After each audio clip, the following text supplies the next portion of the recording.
దేవుని పరిశుద్ధ నామానికి మహిమ కలుగునుగాక.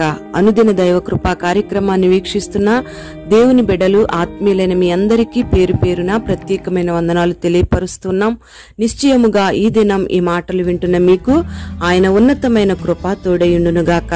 దానియేలు గ్రంథం 1వ అధ్యాయం 3వ వాక్యంలో రాయబడిన మాటలను మనం గమనిస్తే, ఇక్కడ బబులోను దేశపు రాజైన నెబుకద్నెజరు ఎదుట నిలవబడడానికి కొందరు బాలుర్ను రప్పించమని రాజు ఆజ్ఞాపించినప్పుడు వారికి కొన్ని అర్హతలు ఉండాలని రాజు కోరుకుంటూ ఉన్నాడు.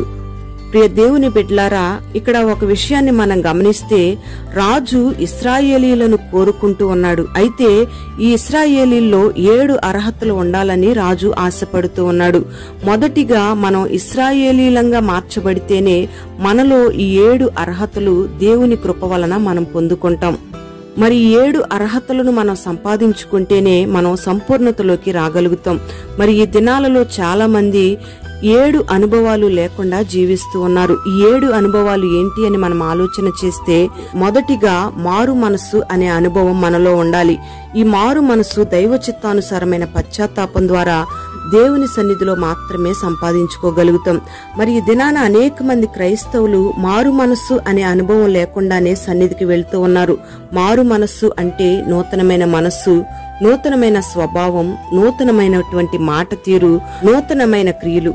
మరి ప్రాచీన స్వభావాన్ని విడిచిపెట్టడమే మారు మనస్సు అని మనం చెప్పుకోవచ్చు.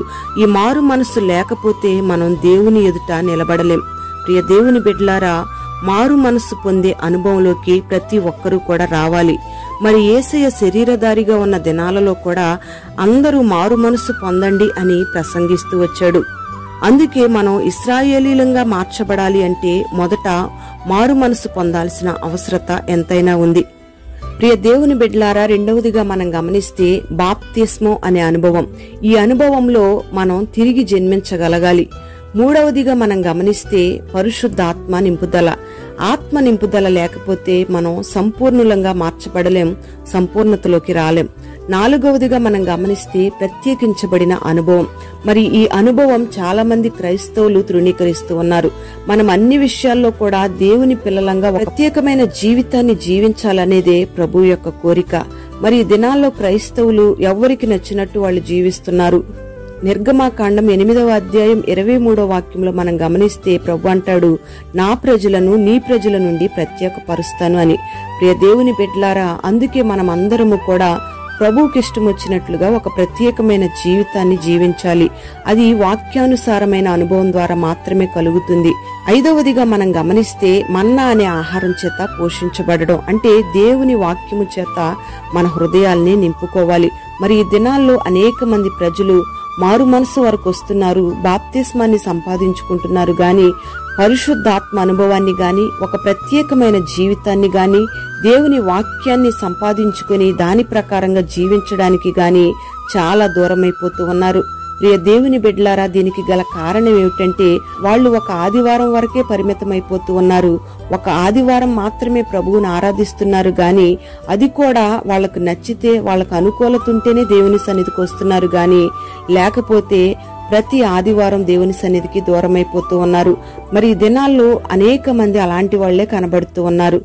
ప్రియ దేవుని బిడ్డలారా, దేవుని ఎడల, దేవుని సంఘం పట్ల నువ్వు ఆసక్తిని కనపరచాలి.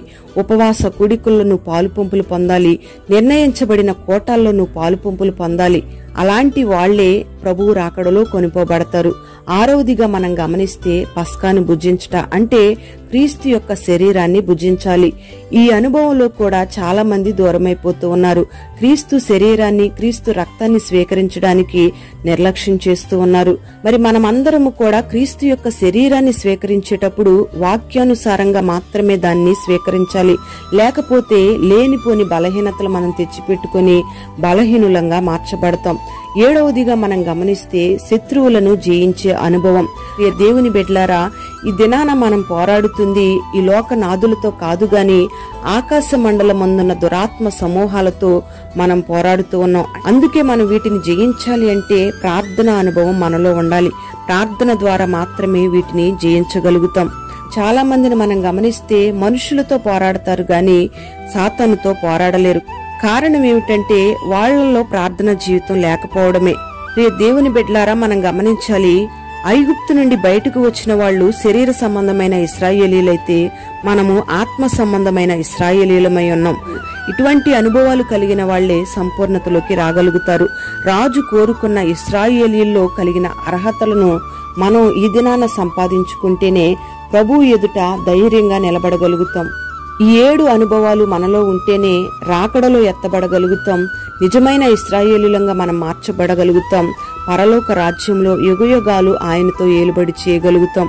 మరి ఈ దినాన అట్టి అభిషేకం కలిగిన ఆత్మను, 7 అనుభవాలను కలిగి ఉండే జీవితాన్ని ఈ దినాన దేవుడు మనకు అనుగ్రహించి మనల్ని బలపరిచి నడిపించునుగాక. ప్రార్థన. పరిశుద్ధుడవైన తండ్రి, దయగలిగిన దేవా, నీకు స్తోత్రం చెల్లిస్తున్నాం. ఈ దినాన ఈ మాటలు వినని బిడ్డలందరినీ కూడా పేరు పేరున మీరు దీవించండి. ఈ లోకంలో ఉన్న ఒక రాజు ఎదుట నిలబడడానికే రాజు కొన్ని అర్హతలను కోరుకుంటూ వచ్చాడు.